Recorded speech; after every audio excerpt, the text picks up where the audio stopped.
मेरा नाम नीतू है। मेरी उम्र 30 साल हो गई थी, मगर अभी तक मेरा कहीं भी रिश्ता नहीं हुआ था। गरीबों की शादी इतनी आसानी से नहीं होती। आजकल इस दुनिया में लालची लोग बहुत पाए जाते हैं, जो किसी की बेटी को लेने से पहले ढेर सारे दहेज और पैसे की मांग करते हैं। और फिर कुछ ऐसी लड़कियां जिनका रंग साफ नहीं होता और जिनमें थोड़ी बहुत कमी होती है, उनकी शादी में समय लग ही जाता है। जल्दी शादियां तो खूबसूरत लड़कियों की हो जाती हैं। हम जैसी मामूली सी शक्ल वाली लड़कियां तो कुंवारी ही बैठी रह जाती हैं। मेरे साथ मेरे भैया और भाभी भी रहते थे। भैया भाभी की 14 साल की एक बेटी थी। मेरे भैया की शादी कम उम्र में ही हो गई थी। मैं अपने भैया से उम्र में बहुत छोटी थी, क्योंकि मैं इस दुनिया में काफ़ी समय बाद आई थी। क्योंकि भैया को कम उम्र में ही खूबसूरत लड़की मिल गई थी और उनके भाग्य में जल्दी शादी करना लिखा हुआ था। उन दोनों की ज़िंदगी तो बहुत अच्छी गुजर रही थी, लेकिन इधर मेरी ही उम्र निकली जा रही थी। मेरे रिश्ते तो बहुत आते थे, मगर किसी में कोई कमी होती या फिर मुझे कोई बच्चों वाला मर्द मिलता था, जिनके लिए मैं इनकार कर दिया करती थी।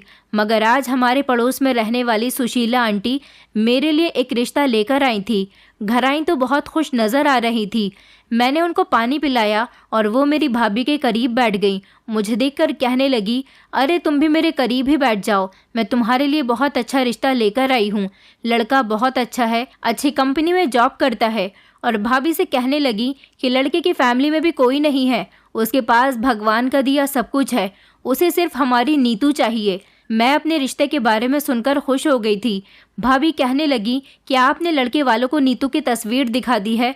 सुशीला आंटी बोली, मैंने कहा ना कि लड़के के परिवार में कोई भी नहीं है। मैंने तो डायरेक्ट लड़के को ही नीतू की तस्वीर दिखाई है और उसने फ़ोटो देखते ही नीतू को पसंद कर लिया है। भाभी उनकी बात से खुश हो गई और कहने लगी, अरे वाह सुशीला आंटी, बड़ा झटपट और अच्छा रिश्ता लेकर आई हो। चलो हमें भी तो लड़के की फ़ोटो दिखाओ और उसके घर के बारे में बताओ। सुशीला आंटी कहने लगी, घर बार के बारे में क्या बताना, उसका बहुत बड़ा घर है, अच्छी कमाई करता है, बड़ी सी एक कार भी है, घर में हर तरह की फैसिलिटी मौजूद है। हमारी नीतू वहाँ पर राज करेगी।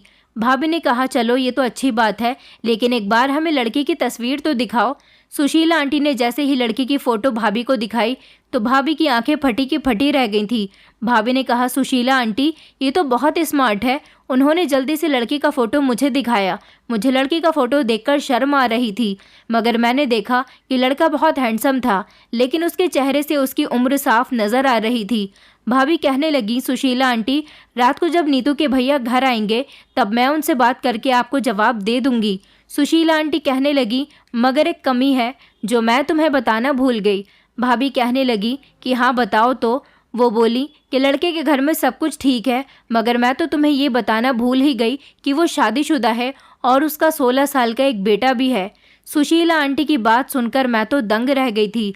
मैंने कहा, तो फिर वो लड़का कहाँ से हो गया? वो तो पूरा का पूरा आदमी हो गया। सुशीला आंटी मेरी तरफ देखकर कहने लगी कि तुम्हारी भी कोई कम उम्र नहीं है, पूरी 30 की हो गई हो, तुम्हें कोई कुंवारा लड़का नहीं मिल सकता। अरे ये तो देखो, शक्ल का भी अच्छा है, कारोबार भी बहुत अच्छा है। इसका बेटा 1 साल का था तब इसकी पत्नी किसी बीमारी के कारण मर गई थी, लेकिन जब इस लड़के की माँ मौजूद थी उसने अपने पोते की परवरिश की। मगर अभी कुछ दिन पहले लड़के की माँ की भी मौत हो गई और घर में अब उनका ख्याल रखने वाला कोई भी नहीं है। इसीलिए वो चाहता है कि अपनी शादी कर ले। उसका बेटा पढ़ रहा है, इसलिए वो अपने बेटे की शादी नहीं कर सकता। वो अपने बेटे को पढ़ा लिखाकर वकील बनाना चाहता है। सुशीला आंटी की बात सुनकर मैं और भाभी कंफ्यूज हो गए थे। भाभी ने कहा, फिर भी मैं नीतू के भैया से रात को बात करके आपको बता दूंगी। सुशीला आंटी हमारे घर से जाने लगी और जाते समय कहने लगी कि देख लो कविता, तुम्हारी नंद की उम्र भी कोई कम नहीं है और फिर ये इतनी भी खूबसूरत नहीं है कि इसका रिश्ता किसी महल के राजा का आ जाए। ये मौका और रिश्ता बहुत अच्छा है। लड़के ने नीतू की फ़ोटो देखते ही रिश्ते के लिए हाँ कर दी है। उसे कुछ नहीं चाहिए, उसे सिर्फ एक ऐसी घरेलू लड़की चाहिए जो उसके घर को और बेटे को अच्छी तरह से संभाल सके। सुशीला आंटी बार बार मुझे मेरी उम्र के बारे में याद दिलाती रहती थी। मैं तो मुँह सिकोड़ती हुई अपने कमरे में आ गई थी। सुशीला आंटी ने भाभी के नंबर पर लड़के का फ़ोटो व्हाट्सएप कर दिया था। जब भैया घर आए तो भाभी ने भैया को सब कुछ बता दिया और फ़ोटो भी दिखा दी। मुझे लगा था कि भैया इस रिश्ते के बारे में सुनकर इनकार कर देंगे, क्योंकि इस इंसान की उम्र लगभग 40 से 45 साल थी और इसका 16 साल का एक बेटा भी था। मगर भैया ने कहा कि मैं भी नीतू के लिए रिश्ते देख देख कर थक गया हूँ। लोग कहते हैं कि तुम अपनी बहन की शादी नहीं करना चाहते, मगर मैं क्या बताऊं कि कुछ तो उसकी शक्ल की वजह से रिश्ते नहीं आते और कुछ रिश्ते इसीलिए नहीं आते क्योंकि हम गरीब हैं और लोग अच्छी तरह से जानते हैं कि हम अपनी बहन को अच्छा दान दहेज नहीं दे सकते। मुझे तो लगता है कि ये रिश्ता हमारी नीतू के लिए बिल्कुल सही है। अगले दिन भैया लड़के से मिलने के लिए उसके घर गए तो भैया को सारी बातें बहुत पसंद आई थी। भैया ने भी घर आते ही यही कहा था कि तुम वहाँ पर राज करोगी, लड़का बहुत अच्छा है। और क्या हुआ, उसका बेटा है तो उसे भी तो माँ की ज़रूरत है और तुम घरेलू भी हो, तुम्हारा गुजारा उस घर में बहुत अच्छा होगा। सब लोगों को ये रिश्ता बहुत पसंद आया था, इसलिए मैं कुछ नहीं कर सकती थी क्योंकि अब भैया भी मेरे लिए रिश्ते देख देख कर हार मान चुके थे। इस आदमी ने सच में हमसे कोई डिमांड नहीं की थी और इस तरह मेरी शादी सिंपल तरीके से इस आदमी के साथ हो गई थी। मेरे पति का घर बहुत अच्छा था, मुझे देखते ही पसंद आ गया था। मेरे पति की उम्र भले ही 40 साल थी, मगर देखने में वो बिल्कुल यंग लगता था। वो जिम करता था, उसने आपको बहुत फिट बनाया हुआ था। उसका बेटा जिसका नाम रोहन था, रोहन और मेरा पति आपस में छोटे बड़े भाई लगते थे। मुझे लगा था कि रोहन का व्यवहार अपनी सौतेली माँ के साथ शायद अच्छा नहीं होगा, मगर वो तो बिहेवियर का बहुत अच्छा लड़का था। उसने मुझे दिल से एक्सेप्ट किया था। मैं जब इस घर में आई तो उसने पैर छूकर मेरा आशीर्वाद लिया और कहने लगा कि अब आप ही मेरी माँ हो, आपको ही मेरा और मेरे पापा का ख्याल रखना है। वो सच में बहुत अच्छा था और मुझे बहुत पसंद आया था। मेरे पति ने भी शादी की पहली रात मुझसे वादा लिया था कि मैं उनके बेटे का बहुत ख्याल रखूंगी और उसे कभी भी सौतेली माँ बनकर नहीं दिखाऊंगी।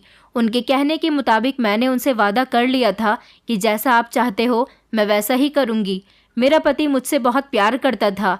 मेरे पति ने मुझे बताया कि वो अपनी पहली पत्नी के साथ सिर्फ 2 साल ही रहा था और बाकी की सारी ज़िंदगी उसने अकेले ही गुजारी है। सारा दिन मैं इस घर में कामकाज करने के बाद अकेली रहती थी।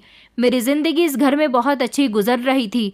शादी से पहले जो ज़िंदगी मैंने गरीबी में गुजारी थी, इस घर में आने के बाद मेरी ज़िंदगी पूरी तरह से बदल कर रह गई थी। इसी तरह मेरी शादी को 1 साल हो गया था। रोहन मुझे ही अपनी माँ मानता था और उसने मुझे पहले ही दिन से मम्मी कहकर बुलाया था। मैं उसका बहुत ख्याल रखती थी। मैंने उसका दिल जीत लिया था और उसको कोई कमी नहीं होने दी थी कि उसकी इस दुनिया में माँ नहीं है। मुझसे पहले उसने अपनी सारी ज़िंदगी बिन माँ के ही गुजार दी थी, मगर मैंने उसका इतना ख्याल रखा कि उसे मुझ में ही अपनी माँ नज़र आने लगी थी। इस सब में मेरा पति भी बहुत खुश रहता था और वो मेरे पति से मेरी बहुत तारीफ़ करता था। वो कोई काम तो नहीं करता था, हर वक्त घर में ही रहता था और घर में ही रहकर पढ़ाई भी कर रहा था। वो मेरा बहुत अच्छा दोस्त भी बन गया था और मैं उसको बिल्कुल बच्चों की तरह ट्रीट करती थी। हम लोग एक दूसरे के साथ मिलकर शैतानियाँ और मस्तियाँ भी करते थे। मेरा पति तो सुबह ऑफिस के लिए निकलता तो शाम को ही घर वापस आता था।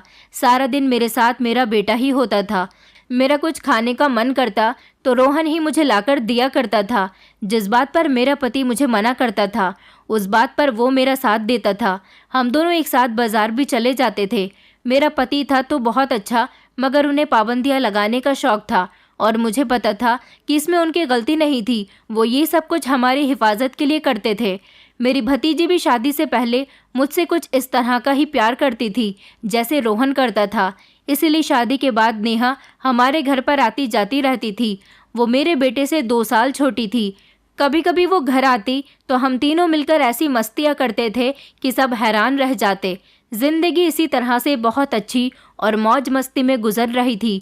मेरी शादी को धीरे धीरे अब 4 साल हो गए थे और हंसते मुस्कुराते ये 4 साल कैसे गुजर गए कुछ पता ही नहीं चला। एक दिन रात को जब मैं अपने कमरे में आई तो मेरे पति ने मुझे बहुत अजीब सी बात कह दी। उन्होंने कहा कि आज फिर सारे घर में रोहन और नेहा के साथ मिलकर उधम मचाती रही हो। मैंने कहा, हाँ, बहुत मज़ा आया बच्चों के साथ मिलकर। मैं भी बच्ची हो जाती हूँ। आज तो इतना मज़ा आया कि मैं खुशी से पागल ही हो गई। हंस हंस के मेरे पेट में दर्द हो गया। रोहन बहुत ही ज़्यादा हंसाता है। मेरे पति ने कहा कि हाँ, वही तो इस घर की रौनक है, लेकिन तुमने कभी सोचा है कि अब हमें इस घर में एक और रोहन लाने की ज़रूरत है, जो रोहन का भाई कहलाए या फिर बहन। मेरा पति कहने लगा, हमारी शादी को 4 साल हो गए, मगर अभी तक हम दोनों का कोई बच्चा नहीं है। रोहन जवान हो रहा है। मैं चाहता हूँ कि उसकी शादी से पहले पहले हमारे पास कोई औलाद आ जाए। रोहन तो अपनी शादी के बाद अपनी पत्नी में लग जाएगा, फिर हम दोनों अकेले रह जाएंगे। हमें भी तो जीने के लिए कोई सहारा चाहिए। मेरे पति ने बात तो बड़े आराम से कही थी, मगर बात बहुत बड़ी थी। मेरे चेहरे से मुस्कुराहट उड़ गई। ये बात तो हम दोनों ही जानते थे कि हम दोनों का अपना बच्चा नहीं था, रोहन था, मगर मुझे भी छोटे बच्चे बहुत अच्छे लगते थे। मेरे दिल में भी छोटे बच्चों की ख्वाहिश जागती थी। मैंने इस बारे में आज से पहले इसीलिए नहीं सोचा था क्योंकि मैंने रोहन को ही अपना बेटा मान लिया था और नेहा को भी मैं अपनी औलाद की तरह समझती थी। इसीलिए मेरा ध्यान कभी छोटे बच्चे की तरफ गया ही नहीं। वो दोनों ही मेरे लिए मेरे बच्चों के जैसे थे। मैं मायके जाती तो नेहा के साथ बिल्कुल उसकी माँ के जैसे रहा करती थी और जब अपनी ससुराल में होती तो रोहन की हर ख्वाहिश को पूरा करती थी। भाभी भी कहती थी कि ससुराल जाने के बाद तो सच में तुम्हारे भाग जाग गए हैं। तुम बहुत खुशकिस्मत हो जिसे ऐसा पति मिला है और ऐसी ससुराल मिली है जहाँ पर तुम्हारे लिए सिर्फ खुशियाँ ही खुशियाँ हैं। भाभी की बात सुनकर मुझे अच्छा लगता था क्योंकि वो सच कहती थी। शायद भगवान मेरी शादी में इसीलिए देर कर रहे थे क्योंकि मेरा भाग तो इन लोगों के साथ जुड़े हुए थे। मेरे पति ने कहा कि कल मैं तुम्हें डॉक्टर के पास लेकर चलूँगा। मैं अपने पति के साथ अगले दिन डॉक्टर के पास गई तो डॉक्टर ने हमें इलाज के लिए नहीं कहा था, बल्कि हमारे रिपोर्ट्स करवाने के बाद उन्होंने कहा कि आप दोनों बिल्कुल ठीक हैं, आपको इलाज की ज़रूरत नहीं है। नॉर्मल रिपोर्ट देखने के बाद मेरा पति का मुंह तो रोने वाला निकल आया था, मगर उन्हें ही तो शौक था डॉक्टर के पास आने का, क्योंकि जब हम दोनों की रिपोर्ट्स नॉर्मल थी तो फिर हम दोनों के यहाँ अभी तक बच्चा पैदा क्यों नहीं हुआ था। अपनी तसल्ली के लिए मेरे पति ने दूसरे डॉक्टर को दिखाया तो दूसरे डॉक्टर ने भी अपने अलग टेस्ट करवाए थे।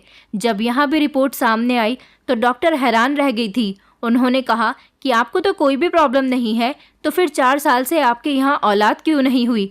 भले ही आप दोनों की उम्र ज़्यादा हो गई है, मगर आप दोनों अंदर से बिल्कुल फिट हैं और अभी भी बच्चा पैदा करने काबिल हैं। इस वाली डॉक्टर ने मेरे पति का भी टेस्ट करवाया, जबकि पहले वाली डॉक्टर ने मेरे पति का टेस्ट नहीं करवाया था। अब वो परेशान हो गई और उन्होंने भी टेस्ट करवा लिया और उनके साथ भी कोई परेशानी नहीं थी।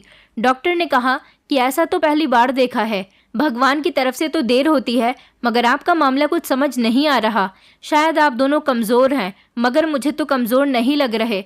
आपकी रिपोर्ट्स भी ये बात क्लियर नहीं कर रही कि आप कमज़ोर हैं। फिलहाल डॉक्टर को कुछ ना कुछ तो लिखकर देना ही था, इसलिए उन्होंने हमें ताकत की दवाई लिखकर दे दी। घर आई तो मेरे पति का बिहेवियर बहुत अच्छा था क्योंकि शायद उनका शक दूर हो गया था। जब हम लोग घर आए तो रोहन ने मुझसे पूछा कि क्या हुआ माँ, कहाँ गए थे आप दोनों। मैंने कहा बस ऐसे ही रूटीन चेकअप के लिए गए थे।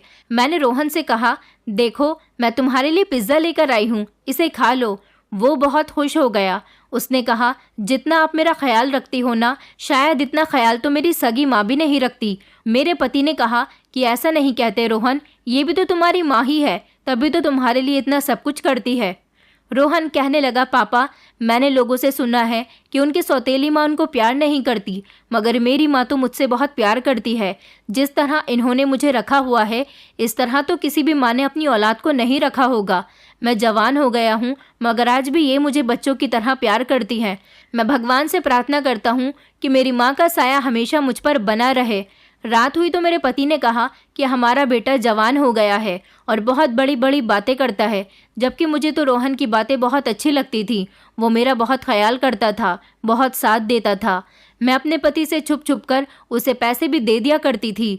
मैंने अपने पति से कहा कि रोहन 20 साल का हो गया है, क्यों ना हम उसका कहीं रिश्ता फिक्स कर देते हैं।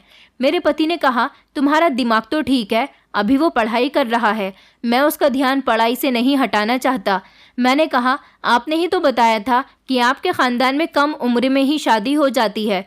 तो मेरा पति कहने लगा वो दौर और था, अब ज़माना बदल गया है। मैंने कहा मैं भी तो वही कह रही हूँ, अब ज़माना बदल गया है। आजकल जवान लड़के लड़कियाँ कितने बिगड़ रहे हैं। अगर हम रोहन का रिश्ता तय कर देंगे तो फिर उसका दिमाग भी एक तरफ को हो जाएगा, वो दूसरी लड़कियों के बारे में सोचेगा ही नहीं। मेरे पति कहने लगे हाँ तुम ठीक कह रही हो, मगर उसके लिए कोई लड़की भी तो होनी चाहिए। मैंने कहा लड़की तो है मेरी नज़र में, अगर आप मान जाओ तो मैं बात करूँगी। वो लोग आंखें बंद करके अपनी बेटी दे देंगे। मैंने कहा इसमें कौन सी इतनी बड़ी बात है, हमारा रोहन तो पढ़ा लिखा है और कुछ समय बाद तो वो वकील भी बन जाएगा और शक्ल सूरत का भी अच्छा है। मेरे पति ने कहा कौन सी लड़की, तो मैंने अपनी भतीजी नेहा का नाम ले दिया, मगर मेरे पति को ये मामला कुछ ज़्यादा अच्छा नहीं लगा। उन्होंने कहा कि रिश्तों को आजमाते नहीं है, वरना रिश्ते टूट जाते हैं। अभी वो तुम्हारी भतीजी है, कल को तुम्हारी बहू बन जाएगी और कोई ऊंच नीच हो गई या फिर कोई बात हो गई तो तुम दोनों का रिश्ता भी खराब होगा। मैंने कहा इस तरह रिश्ता खराब नहीं बल्कि मजबूत हो जाएगा। मेरे पति ने कहा फिर कर लो तुम अपने भैया भाभी से बात, देखते हैं कि क्या होता है। मैं तो खुशी खुशी नेहा को अपनी बहू बनाकर लाना चाहती थी और मुझे पता था कि मेरा कहना रोहन कभी भी नहीं टालेगा और ना ही नेहा टालेगी। अपने भैया भाभी को तो मैं मना ही लूँगी। अभी नेहा भी पढ़ाई कर रही है, अभी इन दोनों की शादी में लगभग 6-7 साल लग जाएंगे, मगर रिश्ता लग जाने से दोनों लड़का लड़की का ध्यान दूसरी तरफ से भटकेगा नहीं। मामला बिल्कुल सीधा था, मगर जब मैंने अपनी भाभी से इस बारे में बात की तो उन्होंने कहा कि इसकी तो किस्मत ही ख़राब है। मैंने कहा क्यों भाभी, ऐसा क्यों कह रही हो? तो वो कहने लगी कि कल ही मैंने इसको किसी लड़के से फ़ोन पर बातें करते हुए सुना है। कह रही है कि शादी उसके साथ ही करेगी और लड़के वाले भी चाहते हैं कि इन दोनों का रिश्ता लग जाए। जब पढ़ाई पूरी हो जाए तो इन दोनों की शादी कर दी जाएगी। मैंने कहा कि इतनी बड़ी बात हो गई और आप लोगों ने मुझे बताया भी नहीं। वो कहने लगी कि रात को ही तो मैंने इसको उस लड़की के साथ बात करते हुए देखा था। मैं तुम्हें सुबह कॉल करके बताती और तुम तो खुद ही यहाँ पर आ गई। अब तुमसे बात हो रही है तो तुम खुद ही देखो कि इसमें तो इसकी ही खुशी है। और वैसे भी रिश्ता घर आने का मतलब तो यही है कि लोगों का थोड़ी ना पता चल रहा है कि उनकी मोहब्बत की शादी होगी। और वैसे भी मैं अपनी बेटी की शादी नहीं करूँगी, अभी इसकी पढ़ाई पूरी हो जाए तभी शादी के बारे में सोचूंगी। अभी तो सिर्फ रिश्ता ही लगा रही हूँ ताकि ये कुछ गलत न कर बैठे। मुझे भाभी ने रोक लिया था और कहने लगी कि आज अपने पति और बेटे को भी घर ही बुला लेना, रात का खाना खाकर ही यहाँ से जाना। लड़के वालों के घर से जवाब आ गया था कि उनको नेहा पसंद आ गई है। इस तरह नेहा का रिश्ता उसकी पसंद के लड़के के साथ फिक्स हो गया था।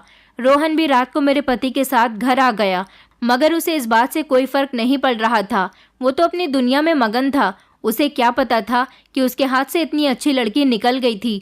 मैं इस रिश्ते से बड़ी परेशान हो गई थी। मैंने तो टेंशन की वजह से ठीक से खाना भी नहीं खाया था। घर वापस आते समय रोहन जिद करने लगा कि चलो माँ आइसक्रीम खाते हैं। मेरे पति ने कहा कि मेरा तो पेट फुल है, अगर तुम दोनों खाना चाहते हो तो खा लो। जिस पर रोहन ने कहा कि मैं और माँ खा लेंगे, आप गाड़ी में बैठे रहना। वो मुझे लेकर आइसक्रीम पार्लर में आ गया, मगर मेरा वहाँ पर भी दिल नहीं लग रहा था। उसने कहा कि क्या बात है माँ, आप कुछ परेशान नज़र आ रही हो। मैं भी आपको देख देख कर परेशान हो रहा हूँ और आप हो कि मुझे कुछ बता ही नहीं रही हो। मैंने कहा रोहन, मैं तुम्हें घर जाकर बताऊंगी। वैसे मुझे उसे ये बात बतानी तो नहीं चाहिए थी, मगर सुबह हुई तो मैंने उसे बता ही दिया क्योंकि मैं उससे हर बात करती थी। इस घर में वही मेरे लिए मेरा सब कुछ था, मेरा बेटा, मेरा दोस्त और मेरा सब कुछ। मैंने उससे कहा देखो, मैंने नेहा को तुम्हारे लिए पसंद कर लिया था, लेकिन उसने तो इससे पहले ही किसी दूसरे लड़के को पसंद कर लिया। मेरा तो दिल ही टूट गया। रोहन ने इस बारे में कोई ख़ास रिएक्शन नहीं दिया। उसने ये भी नहीं कहा कि माँ छोड़ दो इस बात को, बस उसका सारा ध्यान इस बात पर था कि मैं अपना मूड अच्छा कर लूँ और आज उसके लिए उसकी पसंद का खाना बना दूँ। शाम तक मेरा मूड अच्छा भी हो गया था। अचानक से हमारे घर में कुछ मेहमान आ गए। उन्होंने मुझे पहली बार देखा था। वो मेरे पति के रिश्तेदारों में लगते थे। उन्होंने कहा कि तुम रोहन के साथ अच्छी तरह से तो रहती हो ना, उसके साथ सौतेली माँ जैसा व्यवहार तो नहीं करती, और हाँ, तुम्हें ज़्यादा चालाक बनने की ज़रूरत नहीं है, कभी भी उसकी सौतेली माँ बनकर मत दिखाना। वो दोनों पति पत्नी मुझे ये बात कह रहे थे और मैं खामोशी से उनकी बातों को सुन रही थी। जब रोहन ने 2-4 बार ये बात सुनी तो उसे गुस्सा आ गया और उसने कहा कि जब किसी के घर जाते हैं तो इस तरह की बातें नहीं करते। मेरी माँ मुझसे बहुत प्यार करती है, बल्कि मेरी सगी माँ भी जिंदा होती तो इतना प्यार नहीं करती। आप लोगों को हमारे घरेलू मामलात में बोलने की ज़रूरत नहीं है। रोहन ने अपने मेहमानों के साथ बहुत बदतमीज़ी की थी। इस बात का तो बहुत बड़ा इशू बन गया था। वो लोग पागलों की तरह गुस्सा करने लगे। उन्होंने रोहन से कहा, हम तो तुम्हारी ही साइड से इस औरत से बात कर रहे थे, कहीं ये तुम्हारे साथ सौतेलापन ना दिखाए, तुम उल्टा हमारे साथ ही बदतमीज़ी कर रहे हो। तो रोहन कहने लगा कि आपको मुझ पर इतने एहसान करने की कोई ज़रूरत नहीं है। मौजूद नहीं था। अगर घर पर होता तो रोहन को सबके सामने एक थप्पड़ ही पड़ जाता, क्योंकि मेरे पति ने अपने बेटे को बड़ों से बात करने के आदर सिखाए हुए थे, मगर वो अपने सारे आदर भूल चुका था। लेकिन मेरे पति के पास फ़ोन पर शिकायत पहुंच चुकी थी। घर आते ही उन्होंने रोहन को ढेर सारी बातें सुनाई और डांट भी दिया। मैंने रोहन को बचा लिया था। मैंने अपने पति से कहा कि बस जाने भी दो, गलती तो उन लोगों की भी थी, वो मुझसे किस तरह से बात कर रहे थे। मैं खामोशी से सुनती रही तो मेरे बदले का जवाब रोहन ने उनको दे दिया था। वो जवान है, इसलिए उसने बात को किसी तरह संभाल लिया। बस इसी तरह रोहन मुझे बचा लिया करता था और मैं उसको बचा लेती थी। अगले दिन मैं डॉक्टर के पास गई तो उन्होंने कहा कि मुझे आपके खून के साथ कोई प्रॉब्लम लग रही है। आपको एक बहुत बड़ा टेस्ट करवाना पड़ेगा, जिससे ये पता चलेगा कि आपके खून के लेवल में कुछ फ़र्क आया है या नहीं, क्योंकि कभी कभी मेरे शरीर पर अजीब सी एलर्जी हो जाती थी, जबकि मैंने कुछ भी ऐसा वैसा नहीं खाया होता था। अभी मुझे कहीं दर्द होता था तो मैं अपने पति को बताती थी और वो कहते थे कि अब तुम बूढ़ी हो रही हो, लेकिन फिर भी मेरी उम्र मेरे पति से तो कम ही थी। मेरी उम्र लगभग 35 साल की थी। डॉक्टर ने कहा कि आपकी ये रिपोर्ट तो हमें लखनऊ भेजनी पड़ेगी और इसको आने में अभी 1 हफ्ता लग जाएगा। तो मैंने टेस्ट करवा लिया। नेहा हमारे घर फिर से आने जाने लगी थी। वो मेरी भतीजी थी। अगर मेरे दिल में उसके लिए कोई बात थी तो इसमें मेरा कसूर था, उसका नहीं। वैसे भी मैं तो यही चाहती थी कि वो खुश रहे, इसलिए मैंने भी उसके सामने कोई बात नहीं की। वो कुछ दिनों के लिए हमारे घर रुकने के लिए आई हुई थी, क्योंकि उसके माता पिता गांव गए थे। मेरी भाभी के किसी दूर के रिश्तेदार के यहाँ गए हुए थे। गांव में नेहा की नानी का घर था। उसे गांव और अपनी नानी का घर बिल्कुल भी पसंद नहीं था, इसलिए उसने शादी में अपने माता पिता को ही भेज दिया और ख़ुद कहने लगी कि मैं तो बुआ के घर पर जाकर रुक जाऊंगी, शादी में आप लोग चले जाओ। वैसे भी उसके एग्ज़ाम चल रहे थे, इसलिए वो 3-4 दिन के लिए कहीं जा भी नहीं सकती थी, इसलिए वो मेरे घर पर आ गई। मेरे घर से उसका कॉलेज करीब पड़ता था। कई दिन उसे इसी तरह से हमारे घर में रहते हुए गुजर गए थे। जब उसके माता पिता अपने घर आ गए तो उन्होंने फ़ोन पर बता दिया था। नेहा उस दिन अपने घर जाने वाली थी तो रोहन उसे अपनी बाइक पर छोड़ने के लिए चला गया था। नेहा के जाने के बाद घर के सारे काम करके मैं फ्री होकर अपने कमरे में आकर लेटी और मेरा पति जो कमरे में पहले से ही बैठा हुआ हिसाब किताब कर रहा था, तो अचानक मेरी भाभी का फ़ोन आ गया। मेरा पति कहने लगा, इस टाइम तुम्हारी भाभी क्यों फ़ोन कर रही है? आज तक तो उन्होंने कभी ऐसे टाइम पर कॉल नहीं की। मैंने कहा, मैं पूछती हूँ कि क्या बात है। भाभी ने तो मुझे कॉल पर ऐसी बात बताई कि मैं हैरान रह गई। उन्होंने कहा कि नेहा अभी तक घर नहीं आई है। अगर वो आज रात भी तुम्हारे घर रुकना चाहती है तो तुम्हें मुझे बता देना चाहिए था। मैंने कहा, भाभी आपको क्या हो गया? नेहा को तो यहाँ से गए हुए लगभग 3-4 घंटे हो गए। वो तो 8 बजे के टाइम ही चली गई थी, जबकि अब तो रात के 1 बज रहा था। मैंने इतना क्या कहा कि भाभी का तो जैसे दिल ही बैठ गया। मेरे पति को भी पता चल गया था कि मामला कुछ गड़बड़ है। मेरे पति फौरन ही नेहा को तलाश करने के लिए निकल गए थे और मुझे भाभी के घर छोड़ दिया था। भाभी कहने लगी कि मैं तो यही समझी कि वो आज रात भी तुम्हारे घर रुकना चाहती है। मुझे क्या पता था कि वो अभी तक घर नहीं आई। तुमने किसके साथ उसे भेजा था? मैंने कहा, भाभी मैंने तो नेहा को रोहन के साथ बाइक पर भेजा था। मेरे पति ने फौरन रोहन को बुलाया और उससे कहा कि कहाँ छोड़ा था तुमने नेहा को? मेरे पति बहुत गुस्से में थे। मैंने अपने पति से कहा कि गुस्सा क्यों कर रहे हो, आराम से भी तो बात की जा सकती है ना। मेरे पति ने कहा कि तुम्हारा तो दिमाग ख़राब हो गया है। भगवान ने तुम्हें अपनी संतान दी होती तो शायद तुम्हारा दिमाग इसके लिए इतना ख़राब ना हुआ होता। ये लेकर गया था नेहा को और वो अभी तक घर नहीं पहुंची है। इसका मतलब है कि इसको पता है कि नेहा कहाँ पर है। अरे तुम्हें बात की गहराई समझ नहीं आ रही? मुझे सब समझ आ रहा था, मगर मैं इसलिए कुछ नहीं बोल रही थी क्योंकि मैं जानती थी कि रोहन कुछ भी गलत नहीं कर सकता। रोहन ने कहा कि नेहा रास्ते में ही किसी पार्लर की तरफ उतर गई थी। उसने कहा था कि मुझे पार्लर जाना है, इसलिए मुझे यहीं पर छोड़ दो। पार्लर से मैं खुद ही घर चली जाऊंगी। मैंने उसे वहां पर छोड़ दिया था। सिर्फ मुझे ही रोहन की बातें सही लग रही थी, मगर नेहा का तो कुछ अता पता ही नहीं था। सुबह होने को थी जब वो न जाने खुद ही कहाँ से आ गई और उसने आकर एक ऐसी सच्चाई बताई जिसे सुनकर हम सब हैरान रह गए। रोहन ने तो मुझे सबके सामने बेइज्जत करवा दिया था। मैं सोच भी नहीं सकती थी कि रोहन, जिसे मैंने अपनी औलाद से बढ़कर प्यार किया था, वो मेरे लिए इतनी बड़ी मुसीबत खड़ी कर देगा, क्योंकि रोहन ही नेहा को लेकर गया था और उसको ब्लैकमेल करता रहा। उससे कहता रहा कि तुम्हारी वजह से मेरी माँ परेशान है, इसलिए तुम जिस लड़के को पसंद करती हो उसको छोड़ दो और मुझे पसंद करने लगो। मुझसे शादी करने की बात अपने माता पिता के कानों में डाल दो। तुम मुझे अच्छी नहीं लगती, मगर माँ की खुशी के लिए मैं तुमसे शादी करने के लिए तैयार हूँ। अगर ये बात रोहन अपने मुंह से बताता तो शायद उस पर कोई भी यकीन नहीं करता, मगर नेहा ने खुद बताया था कि उसने उसे ब्लैकमेल किया। जब मेरे पति ने रोहन से पूछा तो रोहन कहने लगा कि माँ परेशान थी और कुछ खा पी भी नहीं रही थी। मैं उनको उदास नहीं देख सकता था, इसलिए मैंने ये सब कुछ किया। हमारे घर में तो बहुत बड़ा फसाद बन गया था। मेरे पति ने भैया भाभी के सामने रोहन को बहुत डांट लगाई थी, मगर फिर बात यहाँ तक पहुँच गई कि ये सब कुछ इसने मेरी अंधी मोहब्बत में किया। हम उसे समझाकर घर वापस ले आए थे। रोहन ने नेहा को अपने दोस्त के घर बंद कर दिया था और उसके दोस्त ने ही उसे वहाँ से निकाला था। रोहन ने नेहा से कहा था कि तुम यहाँ बंद रहकर सोचो कि तुम्हें क्या फैसला करना है, और मैं तुम्हारा फैसला हाँ में सुनना चाहता हूँ। ये एक बहुत बड़ा जज्बाती कदम था, लेकिन ये रोहन ने किया था, इसलिए तो मुझे यकीन ही नहीं हो रहा था। मेरे पति ने तो उसे बहुत डांटा था और घर ले जाकर कमरे में बंद कर दिया था, और फिर जब हम दोनों कमरे में आए तो मेरे पति ने सारा इल्ज़ाम मुझ पर लगा दिया और कहने लगे कि तुम्हारी बेवजह की मोहब्बत की वजह से ये सब कुछ हुआ है। वो मेरा बेटा है, मगर तुमने उसको कुछ ज़्यादा ही बिगाड़ दिया। मैंने उसको अच्छे संस्कार दिए, मगर तुमने लाइफ एंजॉय करने के चक्कर में मेरे सारे संस्कारों को मिट्टी में मिला दिया। आज देखो उसने कितनी बड़ी हरकत कर दी है, इस बात को समझो। मैंने भी अब सोच लिया था कि मैं भी अब अपनी हद में रहूंगी। अगले ही दिन मैंने उसके लिए नाश्ता बना दिया, मगर मैंने उसके साथ बैठकर नाश्ता नहीं किया और ना ही मैंने उससे कोई फालतू की बात की। उसने कहा, आज मेरी पसंद का खाना बना देना। मैंने रोहन से कहा कि ठीक है, मैं तुम्हारी पसंद का खाना बना दूंगी, मगर तुम जाकर अपनी पढ़ाई पर ध्यान दो। उसके पेपर होने वाले थे, मगर कुछ दिन की छुट्टियां चल रही थी, इसलिए वो आजकल खाली था और घर में दिखाई दे रहा था। उसे भी समझ आ गया था कि मैं उसको इग्नोर कर रही हूँ। वो भी चुपचाप वहाँ से चला गया। मैंने उसके साथ कभी इस तरह से बात नहीं की थी। मुझे बहुत ज़्यादा बुरा लग रहा था, मगर मेरा पति ठीक कहता था कि उसे ये समझने की ज़रूरत थी कि वो अपने जज्बातीपन में आकर इस तरह की हरकत नहीं कर सकता। मैं इस बात को भूल जाना चाहती थी, मगर मेरा पति अपने बेटे को लेकर बहुत ज़्यादा सीरियस हो गया था।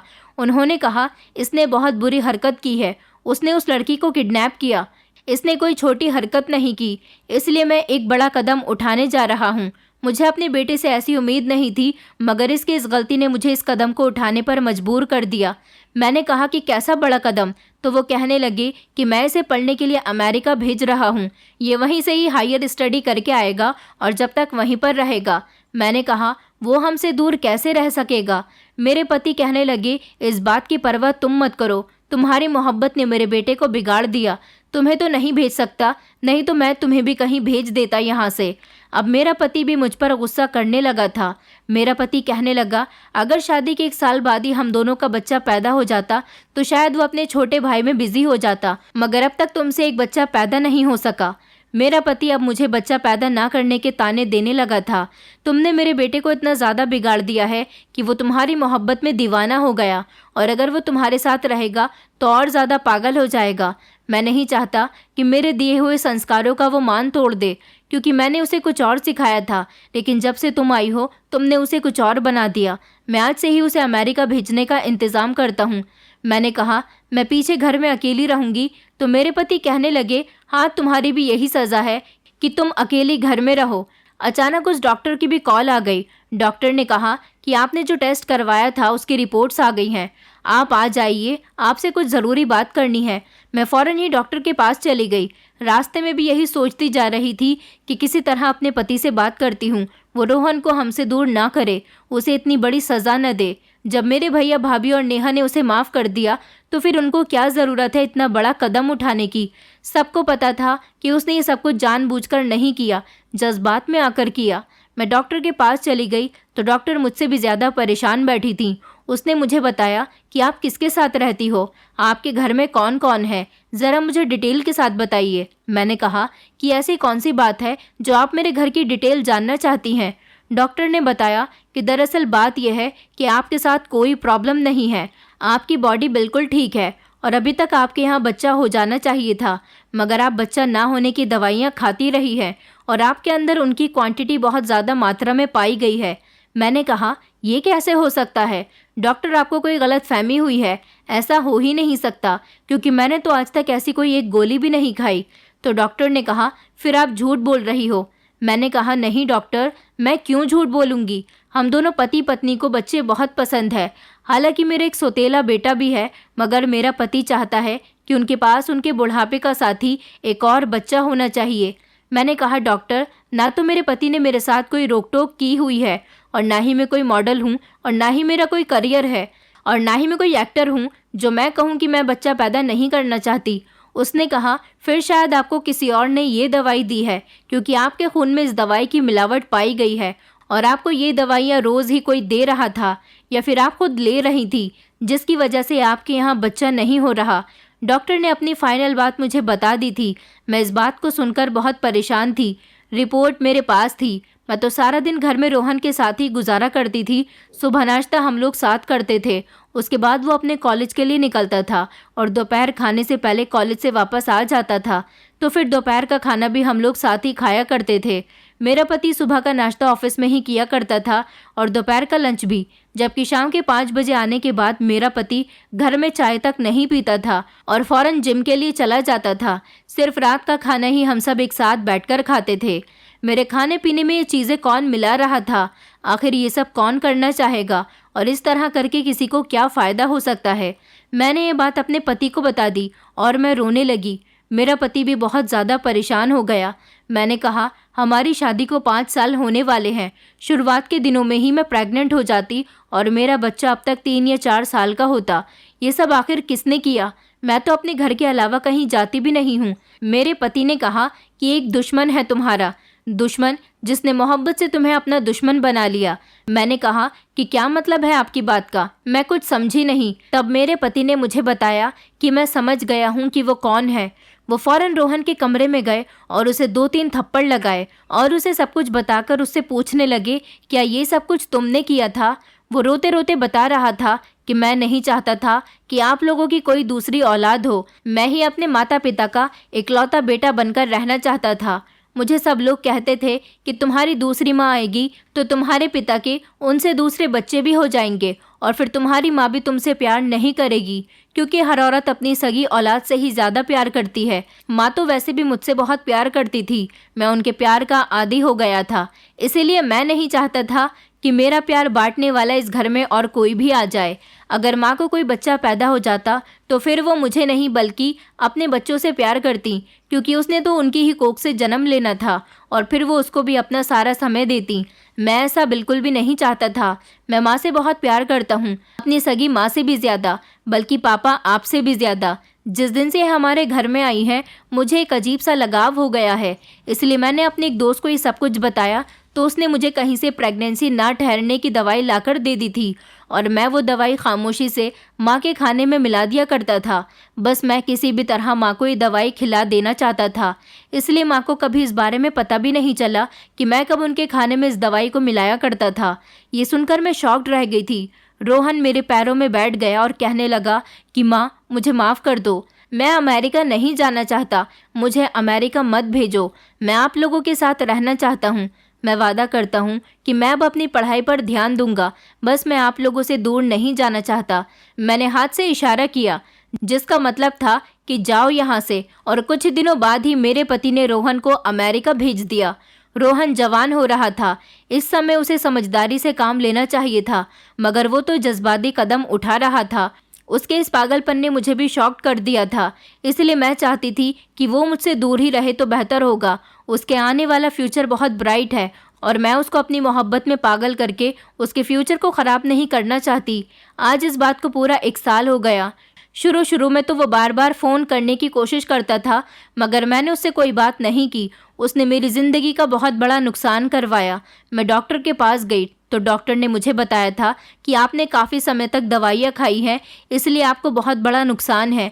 अब तो भगवान ही अगर आपको औलाद देगा तो आपको मिलेगी। वैसे हम आपका ट्रीटमेंट कर रहे हैं। रोहन मुझसे दूर जाने के बाद अपनी पढ़ाई पर ध्यान दे रहा है और वहाँ पर मन लगाकर पढ़ाई कर रहा है, मगर ये सब कुछ हो गया और काफ़ी समय बीत गया। अब मैं और मेरा पति भी दिल से नहीं चाहते कि हमारे यहाँ औलाद पैदा हो, क्योंकि रोहन की बातों ने हमारे दिल पर बहुत ठेस पहुँचाई थी। मेरा इलाज तो अभी भी चल रहा है, मगर अब ये भगवान के हाथ में है। जब उसे मुझे औलाद देनी होगी तब वो दे देगा। मैं अपनी तरफ से अब कोई कोशिश नहीं कर रही हूँ। दोस्तों, उम्मीद करती हूँ आपको हमारी कहानी पसंद आई होगी। कहानी पसंद आई है तो वीडियो को लाइक करें, चैनल पर नए हैं तो चैनल को सब्सक्राइब करें और हाँ, नोटिफिकेशन बेल को ज़रूर दबाएं ताकि अगली अपडेट सबसे पहले आपको मिले।